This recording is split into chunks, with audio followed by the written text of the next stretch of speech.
Hello, Hello. can you speak English? What? No.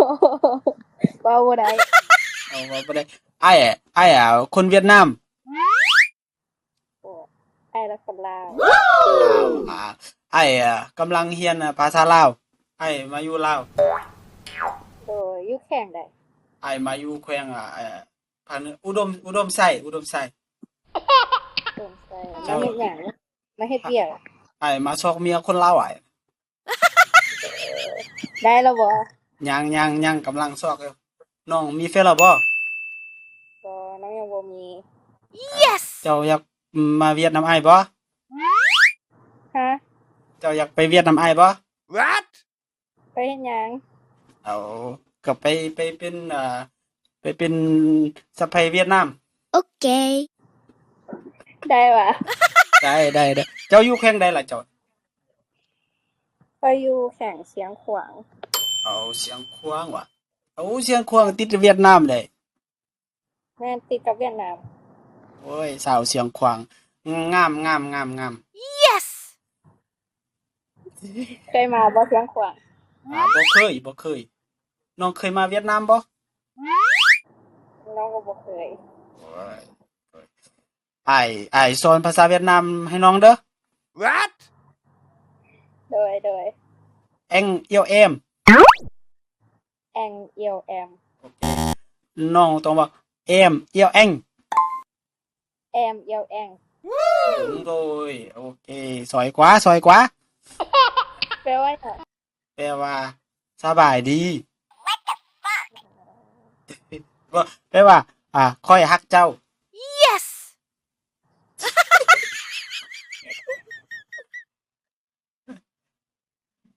เจ้าชื่อหยัง ค่อยชื่อจ๋อม เฮ้ยสิจ๋อม จอม แม่นจ๋อม อ๋อโอเค อ้ายได้ชื่อหยัง อ้ายชื่อเงียนกวางจุง What? เงียนกวางจุง yes อ้ายจักปีแล้ว เจ้าคิดว่าอ้ายจักปี 25 Okay. เจ้าจักปีแล้ว17 18 17 ปี โอ้ย17 ปีสิเข้า18แล้วใกล้สิฮอดวันเกิดแล้วนี่เดือน2เนี่ย เดือนทองวะ แม่นวัน โอ เกิดน้อง เค เดือน โอเค วันที่หยัง วันที่24โอเคอ้าย Okay. อวยพรวันเกิดล่วงหน้าให้เด้อ What? ได้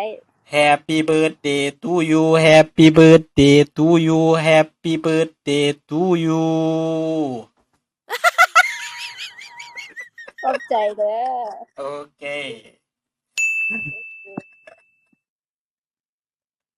เจ้ามาลิ้นแอปนี้โดนแล้วบ่ หากะลิ้น อากาลิ้นว่ะ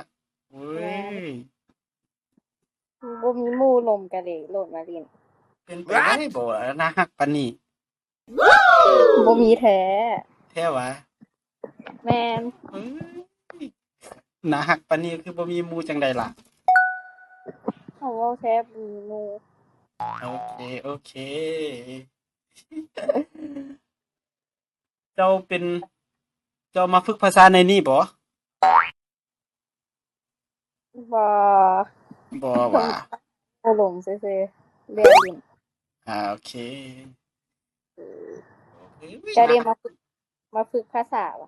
แม่นข้อยมาฝึกภาษาลาวภาษาอังกฤษภาษาจีน ฝึกได้จักเดือนแล้วภาษาลาว ไปมาอยู่ลาวได้2 ปีไป ว่าได้สำนี้เก่งหลาย ขอบใจอย่าโอเคไอ้เป็นคนลาว What?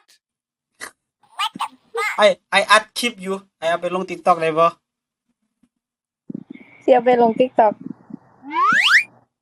ได้ขอส่อง TikTok แด่ โอเคแจกว่าบ่ Okay. แจก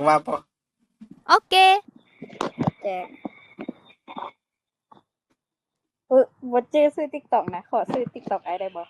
What? เคบ่ว่า Facebook มีบ่แจกว่ะ โอเค คนติดตาม11 คน What? โอเค ฝากไปเบิ่งเด้อ ติ๊กต็อกอ่ะ TikTok เฟซก็ได้ลงทั้งสองโอเค โอเค บ๊ายบาย เดี๋ยวไปติดตามเบิ่งเด้อเดี๋ยวไปลง Okay. โอเค โอเค บ๊ายบาย มีว่าบอกว่าบ่แจ้งบ่ ครับ มันเศร้าไม่เห็นอัปเดตเนาะ อ้าวเพราะว่าบ่ชื่อฮอตเฟซตัวเองจอมมานี่โอเค บ๊ายบาย Yes.